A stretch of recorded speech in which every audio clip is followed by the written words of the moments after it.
Greetings. It's day 127 of Walk with Winston, and your favorite road warrior is back here at the Tampa Airport once again.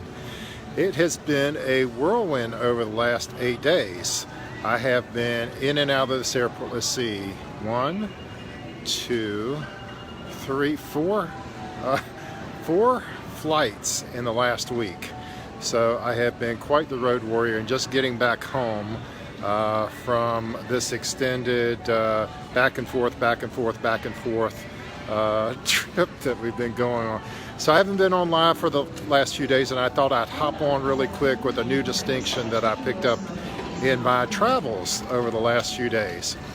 And it's a very simple but very profound insight, which is identity drives action. Identity creates action. And so you've heard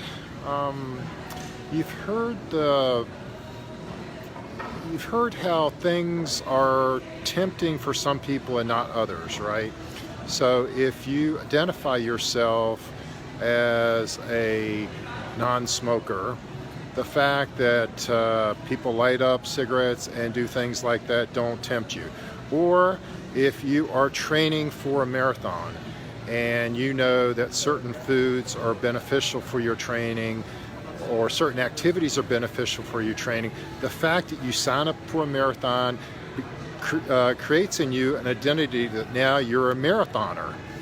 And so one of the things I think could really help propel our transformational journey is to begin evaluating our identity.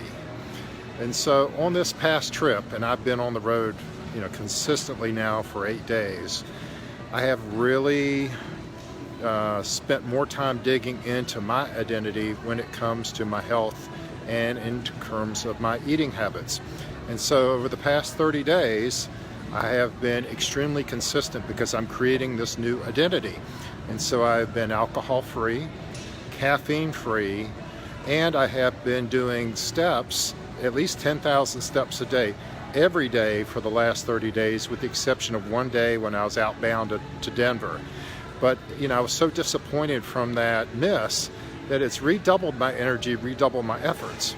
And so I've been searching for a handle, searching for a hook in terms of my new identity. And now as I've got those habits in place, those are really well installed now, those 3 particular benchmarks that I'm working on, I've decided to add a couple more to the mix here. And all of these are underpinning a new identity in terms of my health and vitality. And so the code name for this new identity is Atlas. Atlas is the mythical figure that held the world on his shoulders, very strong, vibrant character from mythology. So that's the code name for my new identity. But I am beginning to embrace it and step into it now that I have succeeded in installing a few small, simple steps to help me along this journey. So my encouragement to all of us tonight is, how are you self-identifying yourself when it comes to the change and transformation that you're seeking? If you identify yourself as someone who tries and fails at diets, then you will try and fail.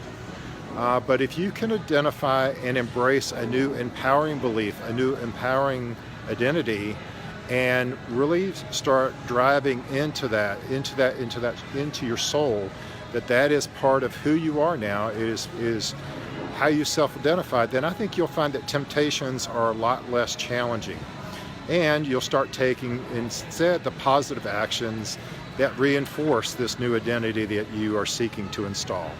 So I'm curious, have you seen this in your own life where you have an identity, that you identify yourself as in a certain way, and that your actions then follow that very naturally without a lot of resistance? Let's apply that to a new area in your life and see how that helps your transformation. With that, you guys have a good evening. I'll talk to you again really soon.